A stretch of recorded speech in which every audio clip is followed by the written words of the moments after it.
The Department of Justice has charged 4 people in connection with the federal raid at an East County business. Thank you so much for joining us this Friday evening. I am Wale Aliyu. Kimberly Hunt is off. That raid happened yesterday afternoon at San Diego Powder and Protective Coatings in unincorporated East County. Federal authorities charged the company's general manager for allegedly employing undocumented workers and allowing them to live in the company's warehouse. 3 other men were charged for providing false information regarding their immigration status to get employed by the business. The government says about a third of the employees, about 15 people, did not have legal authorization to work in the U.S.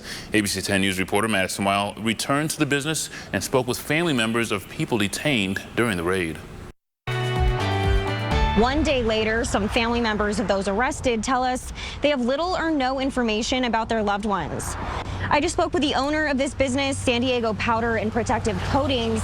He tells us he's in just as much shock as the families of his employees. He also told me they're a federal subcontractor working on a project for the San Ysidro pedestrian bridge.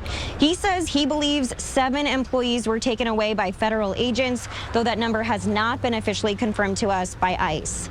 Our team spoke with anxious family members who were waiting nearby at the time this all played out. They're not criminal. They just come like everyone here, like American dream, and like work every single day for their family. Now, as far as that warrant, it says that federal agents had identified several people working here at this business without proper legal authorization. It alleges the business knowingly hired people with fraudulent documents. It also says back in 2022, HSI agents were investigating several suspected drug traffickers in the San Diego area, and that agents found one of their cars parked outside of this business. One person whose relative was taken by federal agents tells us they received a phone call from their loved one around 2 a.m. from the Otay Mesa Detention Center. We've reached out to ICE for additional information about where these individuals were taken and what happens next.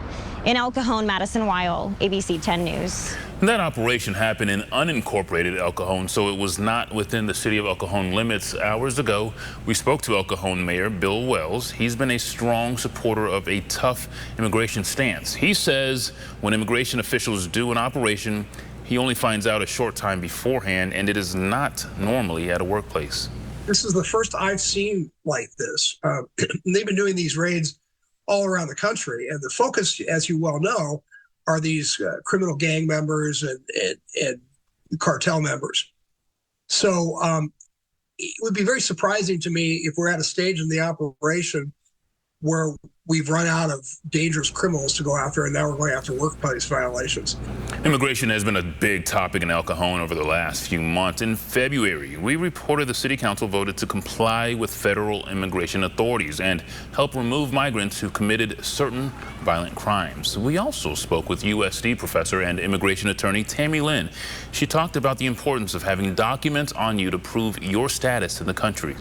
If you're a U.S. citizen, unfortunately, this is kind of where we're at this point, where they want to see your papers, and they may detain you until they can prove otherwise. So when folks are saying that these raids and these operations aren't really impacting everyday citizens, that's untrue, and not really impacting those that are legally here. Unfortunately, Lynn says it is important to have a passport, green card, work permit, or other documents to prove legal status.